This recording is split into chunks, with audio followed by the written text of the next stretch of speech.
ನಮಸ್ಕಾರ ವೀಕ್ಷಕರೇ, ರಾಜ್ಯದಾದ್ಯಂತಹ ಎಲ್ಲ ಮಹಿಳೆಯರಿಗೂ ಕೂಡ ಭರ್ಜರಿ ಗುಡ್ ನ್ಯೂಸ್ ಬಂದಿರುವಂತದ್ದು ಸ್ವತಃ ಯಾರು ಕೊಟ್ಟಿದ್ದಾರೆ, ಲಕ್ಷ್ಮಿ ಹೆಬ್ಬಾಳ್ಕರ್ ಅವರೇ ಸ್ವತಃ ಈ ಒಂದು ಅಪ್ಡೇಟ್ ಅನ್ನ ಕೊಟ್ಟಿರುವಂತದ್ದು ವೀಕ್ಷಕರೇ. ಸೊ 12ನೇ ಕಂತಿನ ಹಣ ನಿಮ್ಮೆಲ್ಲರ ಖಾತೆಗೆ ಜಮಾ ಆಗ್ತಾ ಇರುವಂತದ್ದು. ಹಾಗಾದ್ರೆ ಈಗ ಮೊದಲಿಗೆ ಒಂದ್ ಸ್ವಲ್ಪ ಕ್ಲಿಪ್ ನೋಡಿದ್ರಲ್ಲ, ಸೊ ಒಂದು ಕ್ಲಿಪ್ ಸಮೇತ ಸಂಪೂರ್ಣವಾಗಿ ಕ್ಲಿಪ್ ತೋರಿಸ್ತಾರೆ ನಿಮಗೆ, ಅಲ್ಲೇ ನಿಮ್ಗೆ ಕ್ಲಾರಿಟಿ ಸಿಗುತ್ತೆ. ಅದೇ ರೀತಿಯಾಗಿ ಅಲ್ಲಿ ಏನ್ ಅಪ್ಡೇಟ್ ಕೊಟ್ಟಿದ್ದಾರೆ ಮತ್ತೆ ನಿಮ್ಮ ಖಾತೆಗೆ ಹಣ ಯಾವಾಗ ಜಮಾ ಆಗುತ್ತೆ ಎಲ್ಲನೂ ಕೂಡ ಒಂದೊಂದಾಗಿ ಪಿನ್ ಟು ಪಿನ್ ಮಾಹಿತಿಯನ್ನು ತಿಳಿಸ್ಕೊಡ್ತೀನಿ. ಸೊ ಆದ್ರೆ ಇಲ್ಲಿ ನೀವು ಒಂದ್ ತಿಳ್ಕೊಬೇಕು ವೀಕ್ಷಕರೇ, 4,000 ಅಥವಾ 6,000 ಜಮಾ ಆಗ್ತಾ ಇಲ್ಲ, ನಿಮಗೆ 2,000 ರೂಪಾಯಿ, ಕೇವಲ 2,000 ರೂಪಾಯಿ ಜಮಾ ಆಗ್ತಾ ಇದೆ. ಆದ್ರೆ ಡೆಫಿನೆಟ್ಲಿ ಆಗ್ತಾ ಇದೆ ಅನ್ನೋದ್ರ ಬಗ್ಗೆ ನಾನು ಕ್ಲಾರಿಟಿ ಕೊಡ್ತೀನಿ, ಓಕೆನಾ. ಸೊ ವಿಡಿಯೋನ ಕೊನೆವರೆಗೂ ವಾಚ್ ಮಾಡಿ, ತುಂಬಾನೇ ಇಂಪಾರ್ಟೆಂಟ್ ಮಾಹಿತಿ ಆಗಿರುತ್ತೆ. 2 ತಿಂಗಳಾಯ್ತು ನೀವು ಕಾಯ್ತಾ ಇದ್ರೆ ಇದ್ರ ಬಗ್ಗೆ. ಸೊ ಅದು ಈಗ ಸ್ಪಷ್ಟನೆಯನ್ನ ಕೊನೆಯದಾಗಿ ಬಂದಿರುವಂತದ್ದು, ಕೊನೆಯದಾಗಿ ಅಂತಿಮ ಹಂತಕ್ಕೆ ಬಂದಿರುವಂತದ್ದು. ಈ ವಿಡಿಯೋನ ಕೊನೆವರೆಗೂ ವಾಚ್ ಮಾಡಿ, ಇಲ್ಲ ಅಂದ್ರೆ ಇನ್ನೂ ಕೂಡ ತಿಳಿಯೋದಿಲ್ಲ. ಸೊ ಚಾನಲ್ಗೆ ಸಬ್ಸ್ಕ್ರೈಬ್ ಮಾಡಿಲ್ಲ ಅಂದ್ರೆ ನಮ್ಮ ಶ್ರಮಕ್ಕೆ ಇಷ್ಟೊಂದು ಅಪ್ಡೇಟ್ ಕೊಡ್ತಾ ಇರ್ತೀವಿ, ಇದನ್ನ ಹುಡುಕಾಡಿ ಸರ್ಚ್ ಮಾಡಿ ಅಪ್ಡೇಟ್ ಕೊಡ್ತಾ ಇರ್ತೀವಿ ವೀಕ್ಷಕರೇ. ಸೊ ನಿಮ್ಗೆ ಏನ್ ಅನ್ಸುತ್ತೆ, ಫೇಕ್ ನ್ಯೂಸ್ ಹೇಳ್ತಾ ಇದೀವಿ ಅಂತ? ಸೊ ಆ ರೀತಿ ಏನೂ ಇಲ್ಲ, ಮೇಲಿಂದ ಏನ್ ಇನ್ಫಾರ್ಮೇಶನ್ ಬರುತ್ತೋ ಸೊ ಅದನ್ನೇ ನಾವು ನಿಮಗೆ ತಿಳಿಸ್ಕೊಡ್ತಾ ಇರುವಂತದ್ದು. ವಿಡಿಯೋನ ಕೊನೆವರೆಗೂ ವಾಚ್ ಮಾಡೋದ್ರ ಜೊತೆಗೆ ಚಾನಲ್ಗೆ ಸಬ್ಸ್ಕ್ರೈಬ್ ಮಾಡಿದ್ರೆ ದಯವಿಟ್ಟು ಸಬ್ಸ್ಕ್ರೈಬ್ ಮಾಡ್ಕೊಳ್ಳಿ. ವಿಡಿಯೋಕ್ಕೆ ಒಂದು ಲೈಕ್ ಕೊಟ್ಬಿಟ್ಟೆ ವಿಡಿಯೋನ ನೋಡ್ಲಿಕ್ಕೆ ಸ್ಟಾರ್ಟ್ ಮಾಡಿ. ಈಗ ಡೈರೆಕ್ಟ್ ಆಗಿ ಟಾಪಿಕ್ಗೆ ಬಂದ್ಬಿಡ್ತೀನಿ. ಇಲ್ಲಿ ನೋಡಿ, ಮಹಿಳಾ ಫಲಾನುಭವಿಗಳಾದ ಬಹಳಷ್ಟು ಮಹಿಳೆಯರು ಈಗಾಗಲೇ 11ನೇ ಕಂತಿನ ಹಣ ಮಾತ್ರ ಪಡೆದುಕೊಂಡಿರುವಂತದ್ದು. ಈ ಒಂದು 12 ಹಾಗೂ 13ನೇ ಕಂತಿನ ಹಣ ಬರುತ್ತೆ, ಇಂದು ಬರುತ್ತೆ, ನಾಳೆ ಬರುತ್ತೆ, ಗಣಪತಿ ಹಬ್ಬಕ್ಕೂ ಕೂಡ ಬರಲಿಲ್ಲ ಅಂತ ಕಾಯ್ತಾ ಇದ್ರು. ಸೊ ಈಗ ಸದ್ಯದಲ್ಲಾದ್ರೂ ಜಮಾ ಆಗತ್ತೆ ಅಂತ ವೇಟ್ ಮಾಡ್ತಾ ಇದ್ರಿ. ಸೊ ಅದಕ್ಕೆಲ್ಲನೂ ಕೂಡ ಒಂದು ಫುಲ್ ಸ್ಟಾಪ್ ಇಟ್ಕೊಂಡು ಒಂದು ಗುಡ್ ನ್ಯೂಸ್ ಕೊಟ್ಟಿರುವಂತದ್ದು ಲಕ್ಷ್ಮಿ ಹೆಬ್ಬಾಳ್ಕರ್ ಅವರು ಸ್ವತಃ ಅವರೇ ಕೊಟ್ಟಿರುವಂತದ್ದು. ಈಗಾಗಲೇ ನೀವು ನೋಡಬಹುದು, ಒಂದು ಸರ್ಕಾರದ ಪೇಮೆಂಟ್ ಬರ್ಬೇಕಂದ್ರೆ, ಒಂದು ಆದಾಯ ಬರ್ಬೇಕಂದ್ರೆ ಸರ್ಕಾರಿ ನೌಕರರಿಗೆ ಈಗ ಒಂದು ತಿಂಗಳು ದುಡಿಬೇಕಾಗತ್ತೆ ಪೂರ್ತಿ. ಈಗ ಆ ಒಂದು ಜೂನು ಜುಲೈದು, ಈಗ ಜುಲೈ ಮತ್ತೆ ಆಗಸ್ಟ್ ಅಮೌಂಟ್ ಬರ್ಬೇಕಾಗಿದೆ ಅಲ್ಲ, ಈ ಒಂದು ಜುಲೈ ಅಮೌಂಟ್ ಏನಿದೆ ಅಲ್ಲ, ಈಗ ಜುಲೈನಲ್ಲಿ ನೀವು ಪೂರ್ತಿಯಾಗಿ ಒಂದು ತಿಂಗಳು ದುಡಿದಿದ್ದೀರಾ ಅಂತ ಅನ್ಕೊಳ್ಳಿ. ನೆಕ್ಸ್ಟ್ ಆ ಒಂದು ಅಮೌಂಟ್ ಆಗಸ್ಟ್ ನಲ್ಲಿ ನಿಮ್ಮ ಖಾತೆಗೆ ಜಮಾ ಆಗತ್ತೆ, ಹೌದಲ್ವಾ?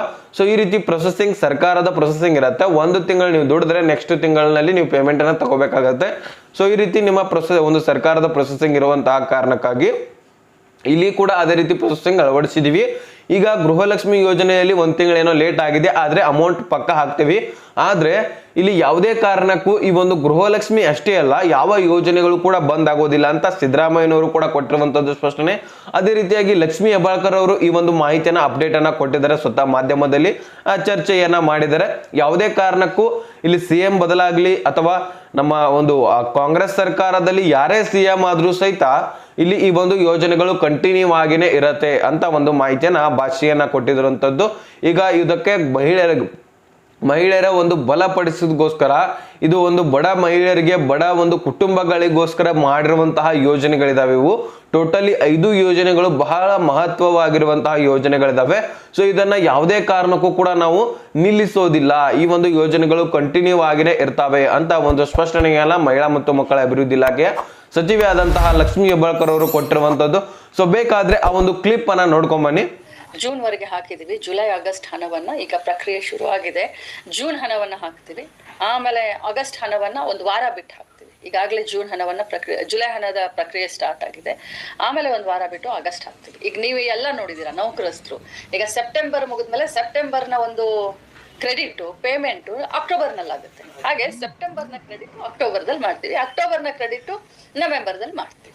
ಬಟ್ ಯಾವುದೇ ಕಾರಣಕ್ಕೂ ಈ ಯೋಜನೆಗಳು 5 ಯೋಜನೆಗಳು ಬರೀ ಗೃಹಲಕ್ಷ್ಮಿ ಅಷ್ಟೇ ಅಲ್ಲ, ಯಾವ ಕಾರಣಕ್ಕೂ ನಿಲ್ಲೋದಿಲ್ಲ. ಈಗ ಮನೆಯಲ್ಲಿ ಒಂದಿಷ್ಟು ಯೋಜನೆಗಳು ಅಥವಾ ಮನೆಯಲ್ಲಿ ಸಮಸ್ಯೆಗಳು ಸ್ವಲ್ಪ ಕೆಲಸ ಕಡಿಮೆ ಆಗ್ತದೆ. ಆದ್ರೆ ಈಗ ಗ್ಯಾರಂಟಿ ಯೋಜನೆ ಸ್ವಲ್ಪ ಕೆಲಸ ಕಡಿಮೆ, ಇದನ್ನೇ ಬಂಡವಾಳ ಮಾಡ್ಕೊಂಡು ಬಿಜೆಪಿ ದುಡ್ಡು ಹಾಕಲ್ಲ, ಇನ್ಮೇಲೆ ಸ್ಟಾಪ್ ಮಾಡ್ತಾರೆ ಅಂತ ಹೇಳ್ಬಿಟ್ಟು ಒಂದಿಷ್ಟು ವದಂತಿ ಎಬ್ಬಿಸಿ. ನೋಡಿ, ಇದನ್ನ ಮಾಡೋದನ್ನೇ ಇಲ್ಲ ಅಂತ ಅಂದವರು ಮಾಡಿದ ಮೇಲೆ ಈ ರೀತಿ ಮಾತನಾಡ್ತಾ ಇದ್ದಾರೆ. ಈ ಕಡೆ ಇದ್ರು ಮಾತನಾಡ್ತಾರೆ, ಈ ಕಡೆ ಇದ್ರು ಮಾತನಾಡ್ತಾರೆ. ನಾವು ಅದಕ್ಕೆ ತಲೆ ಕೆಡಿಸ್ಕೊಳ್ಳೋದಿಲ್ಲ. ನಮ್ಮ ಕಾಯಕ ಏನಿದೆಯೋ, ನಮ್ಮ ಕೆಲಸ ಏನಿದೆಯೋ, ಜನರಿಗೆ ಏನ್ ಭಾಷೆಯನ್ನ ಕೊಟ್ಟಿದ್ವು ಅದನ್ನ ನಾವು ಮಾಡ್ತೀವಿ. ಸೊ ನೋಡಿದ್ರಲ್ಲ, ಈ ರೀತಿ ಸ್ಪಷ್ಟನೆಯನ್ನ ಸಚಿವೆ ಲಕ್ಷ್ಮಿ ಹೆಬ್ಬಾಳ್ಕರ್ ಅವರು ಕೊಟ್ಟಿರುವಂತದ್ದು ವೀಕ್ಷಕರೇ. ಸೊ ನೋಡಿದ್ರಲ್ಲ, ಈಗ ಕ್ಲಾರಿಟಿ ನಿಮ್ಗೆ ಸಿಕ್ಕಿದೆ ಅಂತ ಅನ್ಕೋತೀನಿ. ನೀವೇನ್ ಅನ್ಕೋತೀರಾ, ಇವರು ಎಲ್ಲಿಂದಾನೆ ಹೇಳ್ತಾ ಇದ್ರೆ ಇಲ್ಲಿಂದಾನೆ ತಂದು ಈ ಮಾಹಿತಿನ ಆ ರೀತಿ ಹೇಳೋದಿದ್ರೆ ಇಲ್ಲಿ ಫೇಸ್ ಟು ಫೇಸ್ ಕ್ಯಾಮ್ರಾದಲ್ಲಿ ಬಂದು ನಿಮಗೆ ಮುಖ ತೋರಿಸ್ಕೊಂಡು ಹೇಳಿಕ್ ಆಗ್ತಿದ್ದಲ್ಲ, ಯಾವುದೋ ಒಂದು ಇಮೇಜ್ ಇಟ್ಕೊಂಡು ಅನಿಮೇಷನ್ ಹಾಕೊಂಡು ನಾನು ವಿಡಿಯೋಗಳಲ್ಲಿ ಹೇಳ್ಬೋದಿತ್ತು. ಆ ರೀತಿ ಇಲ್ಲ ವೀಕ್ಷಕರೇ. ಸೊ ಮೇಲಿಂದ ಏನ್ ಇನ್ಫಾರ್ಮೇಶನ್ ಬರುತ್ತೋ ಅದನ್ನೇ ನಾವು ನಿಮಗೆ ತಿಳಿಸ್ತಾ ಇರುವಂತದ್ದು. ಯಾಕಂದ್ರೆ ಜನರಂತರೂ ಸ್ಥಿತಿಗಿರೋದು ಸಹಜನೇ, ಯಾಕಂದ್ರೆ ಅವರಿಗೆ ಬರಬೇಕಾಗಿರುವಂತಹ ಹಣ ಕರೆಕ್ಟ್ ಟೈಮ್ಗೆ ಬರಲಿಲ್ಲ ಅಂದ್ರೆ ಆಕ್ರೋಶ ವ್ಯಕ್ತಪಡಿಸ್ತಾರೆ ಸಹಜವಾಗಿ.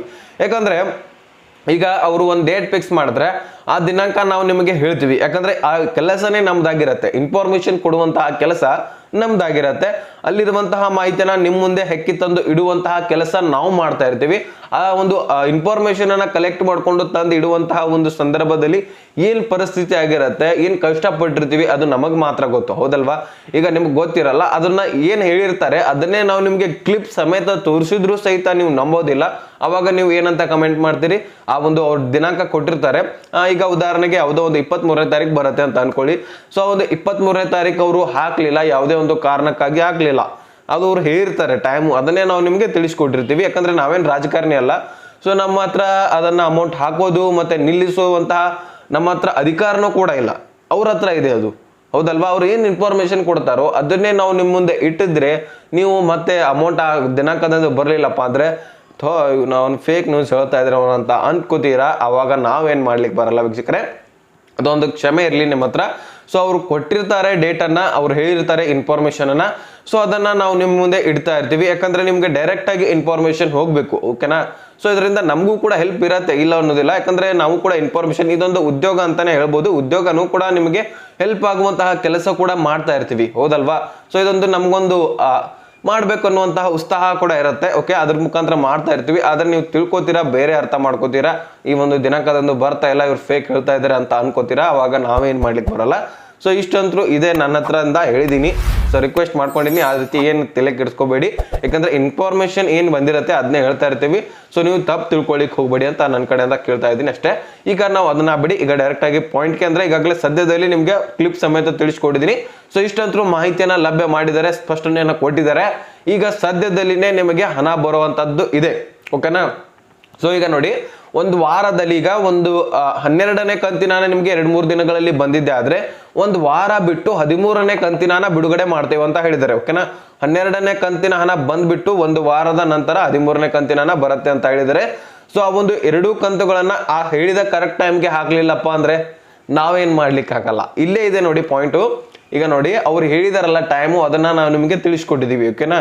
ಸೊ ಅವರು ಕರೆಕ್ಟ್ ಟೈಮ್ಗೆನೆ ಹಾಕ್ಲಿಲ್ಲಪ್ಪ ಅಂದ್ರೆ ಮತ್ತೆ ನೀವು ನಮ್ಮ ಮೇಲೆನೆ ಕಿಡಿಕಾರೋದಲ್ವಾ? ಸೊ ಆ ರೀತಿ ತಪ್ಪದು. ಯಾಕಂದ್ರೆ ನೀವು ರಾಜಕಾರಣಿ ಮೇಲೆ ಕಿಡಿಕಾರಿದ್ರೆ ಅಲ್ಲಿಂದ ಏನೋ ಹಣ ಬರ್ಬೋದು, ನಮ್ಮ ಮೇಲೆ ಕಿಡಿಕಾರಿದ್ರೆ ನಿಮ್ಮ ಟೈಮ್ ವೇಸ್ಟು. ಸೊ ನಮ್ಗಂತೂ ಏನು ಫರ್ಕ್ ಬೀಳೋದಿಲ್ಲ, ಓಕೆನಾ? ಸೊ ಕಮೆಂಟಲ್ಲಿ ಮಾಡ್ತಾ ಇರ್ತೀರಾ, ಏನು ಇದ್ದಿರುವಂತಹ ಇನ್ಫಾರ್ಮೇಶನ್ ಹೇಳಿದ್ರೆ ನೀವು ಕಮೆಂಟ್ ಮುಖಾಂತರ ಆ ರೀತಿ ಈ ರೀತಿ ಹೇಳಿದ್ರೆ ಸೊ ನಾವೇನು ಮಾಡ್ಲಿಕ್ಕೆ ಆಗೋದಿಲ್ಲ. ಇಲ್ಲಿ ರಾಜಕಾರಣಿಗೆ ಡೈರೆಕ್ಟ್ ಆಗಿ ಆಕ್ರೋಶ ವ್ಯಕ್ತಪಡಿಸ್ತಾ ಇದ್ರೆ ನೀವು, ಸೊ ಅದು ಸರಿಯಾಗಿರುವಂಥದ್ದು. ಯಾಕಂದ್ರೆ ಅವ್ರು ಹೇಳಿರುವಂತಹ ಟೈಮ್ಗೆ ಹಾಕ್ಲಿಲ್ಲಪ್ಪ ಅಂದ್ರೆ ಅವ್ರು ತಪ್ಪೋದು, ನಮ್ ತಪ್ಪಲ್ಲ, ಹೌದಲ್ವಾ? ಸೊ ಈಗ ಟೈಮ್ ಡೇಟ್ ಫಿಕ್ಸ್ ಮಾಡಿದ್ದಾರೆ, ಆ ಟೈಮ್ಗೆ ಹಾಕಿದ್ರೆ ಅವಾಗ ಮಾತ್ರ ಖುಷಿ ಆಗ್ತೀರಾ. ಅದೇ ಅಮೌಂಟ್ ಹಾಕ್ಲಿಲ್ಲಪ್ಪ ಅಂದ್ರೆ ಮತ್ತೆ ಆಕ್ರೋಶ ನಮ್ಮ ಮೇಲೇನೆ. ಆ ರೀತಿ ಮಾಡಬೇಡಿ. ಅದು ಅಮೌಂಟ್ ಹಾಕಿದ್ದೆ ಆದ್ರೆ ಅವ್ರ ಮೇಲೆ ಖುಷಿ ಪಡ್ತೀರಾ, ಅಮೌಂಟ್ ಹಾಕ್ಲಿಲ್ಲ ಅಂದ್ರೆ ನಮ್ಮ ಮೇಲೆ ಆಕ್ರೋಶ ವ್ಯಕ್ತಪಡಿಸ್ತೀರಾ. ತಪ್ಪದು. ನೀವು ಯಾವ ಕಾರಣಕ್ಕಾದ್ರೂ ಅದು ತಪ್ಪದು. ತಪ್ಪಂದ್ರೆ ಒಂದ್ ವೇಳೆ ತಪ್ಪೇನೆ. ಸೊ ನೋಡಿ, ವಿಚಾರ ಮಾಡಿ, ಕಮೆಂಟ್ಗಳನ್ನ ಮಾಡಿ. ಸದ್ಯಕ್ಕಂತೂ ಅಷ್ಟು ಇನ್ಫಾರ್ಮೇಶನ್ ಬಂದಿದೆ, ನಿಮ್ಗೆ ತಿಳಿಸ್ಕೊಟ್ಟಿದ್ದೀನಿ. ಸೊ ಇನ್ನೊಂದ್ಸಾರಿ ಆ ಒಂದು ಕ್ಲಿಪ್ ಅನ್ನ ನೋಡ್ಕೊಳ್ಳಿ, ಕ್ಲಿಯರಿಟಿ ಯಾವ ರೀತಿಯಾಗಿ ಕೊಟ್ಟಿದ್ದಾರೆ ಅನ್ನುವಂಥದ್ದನ್ನ. ಸೊ ಸಂಪೂರ್ಣವಾಗಿ ವಿಡಿಯೋ ಅರ್ಥ ಆಗಿದ್ರೆ ಲೈಕ್ ಮಾಡಿ, ನಿಮ್ಮ ಸ್ನೇಹಿತರಿಗೆ ದಯವಿಟ್ಟು ಶೇರ್ ಮಾಡಿ, ಸಬ್ಸ್ಕ್ರೈಬ್ ಮಾಡಿ ಅಂತ ಹೇಳ್ತಾ ಮತ್ತೆ ಮುಂದಿನ ಮಾಹಿತಿ ಸಿಗೋಣ. ಸೊ ಅಲ್ಲಿ ತನಕ ಬಾಯ್ ಬಿಡಿ ಫ್ರೆಂಡ್ಸ್.